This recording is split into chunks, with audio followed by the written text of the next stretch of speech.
Gail, I was wondering why when I felt alive on the jet ski, it scared me as much as I had to stop. Okay, Gail, tell me how you felt alive and tell me more. Give me more context. Give me more of the fear. Give me more of feeling alive.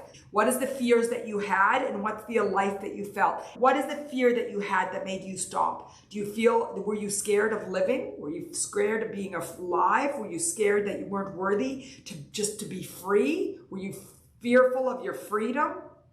Tell me a bit more, because it's like I felt so alive and it scared me to stop. So there was I hate using the word, but it's really relevant in there, a self-sabotage, which is stopping yourself from feeling free, worthy, alive.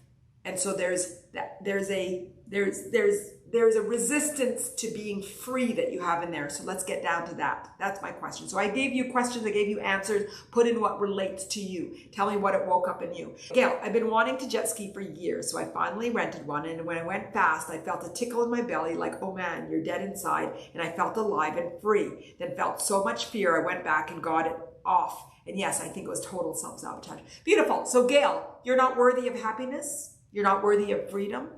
So I think it's all three of them, and it's the worthy playing on the happiness and freedom. Can you see that? And can you see, Gail, in life where you don't feel worthy of being free and being happy? And is it the freedom? I let everyone ride it inside of myself. Beautiful. And Gail, when you felt that tickle, did you feel free? Or did you feel worthy? Or did you feel happy? What is it that you felt? What is it you felt? And what is it that you're keeping yourself from feeling? That's where your biggest awareness is. Gail, yes, felt free and happy and excited. So Gail, in life, do you feel free, happy, and excited? In life, do you let yourself feel free and liberated? No, there you are, Gail. There you are. This is the goosebump. Never. Beautiful. And that's why I love life. This is why I love talking about the physical body. That's why I love talking about food. That we could start to see the little examples of how something small, which we think is just a small story, actually represents the larger being of how I approach life. So Gail, why aren't you living free, happy, and excited? Why? Why? And anybody that relates, put it in the window. Why don't you feel free, happy, and excited? What's keeping you? Gail, I'm not lovable. Beautiful. Who else relates to that? Who else relates to I'm not lovable? It's a core belief. But Gail, fantastic. And then tell me, how does that core belief feel? I'm not lovable. How does that feel? How does that core belief feel? How does it feel? That's what we want to get to. So your belief is in your egoic body. Your thought is I'm not lovable. Your belief is I'm not worthy, I'm not loved. Your thought is I'm not lovable. What's the feel? Andrea, sticky, crawling out of my skin, feeling ugly. Beautiful. Keep going more. I want to have more feelings. Eve, it made you realize you can be happy alive. Beautiful, beautiful. You could be happy and alive. So what does Gail want to feel? Yes, Eve, beautiful. And so what it made you feel you can be happy and alive. So what's keeping you from being happy and alive, Gail? And I keep numbing myself. Why, Gail? Do you know why? Do you know why? And I want to know what the emotions are with I'm not good enough. I feel such fear on the jet ski. But Gail, the fear on the jet ski is the fear of feeling. I keep numbing myself. It's the fear of feeling. You can't even tell me what I'm not lovable feels like. Everybody, what does it feel like if you feel like you're not lovable? Okay? I grew up so neglected. Beautiful. So what does feeling like neglected feel like? That's where you're out of, what does it feel like? Gail, I think I want you to open up your emotions. And I don't know how much you connect with your emotions, but what I can see really clearly, worthless, beautiful. How does it feel? How does it feel? Sad? Angry? Frustrated? Gail, good. Good. This is where your growth is. And the growth doesn't happen today. It's an awareness for you to know what muscle we need to work on as we continue to do these in all these different lives. Is that you're opening your current opportunity is opening up your emotional body and honoring your feelings, because since you grew up neglected, using your words, and you fear not being lovable, you've closed off your feelings because you don't want to expect to feel happy. So on that jet ski, it's like, whoa, that was a lot of fear because I'm feeling happiness and I'm not worthy of that happiness. And so what you need to do is recognize that deep, buried sadness. Sad, I cry every day and fight self-pity, victimhood. Gail, fantastic. Fantastic.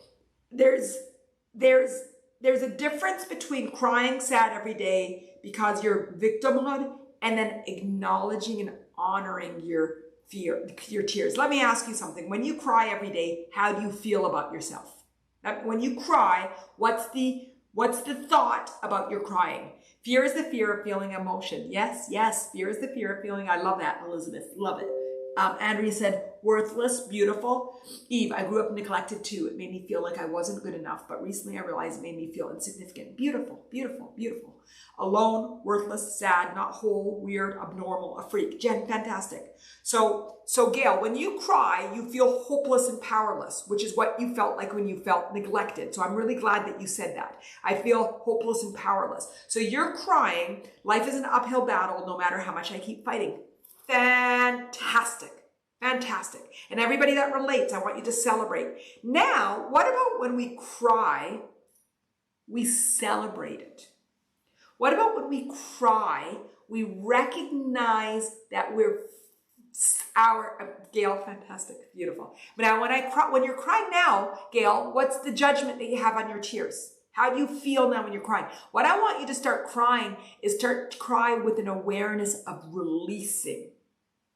Not because you're a victim, not because you're hopeless and powerless, not because you're at uphill battle. It's all about, okay, ready? We get it? Okay, I'm gonna go again.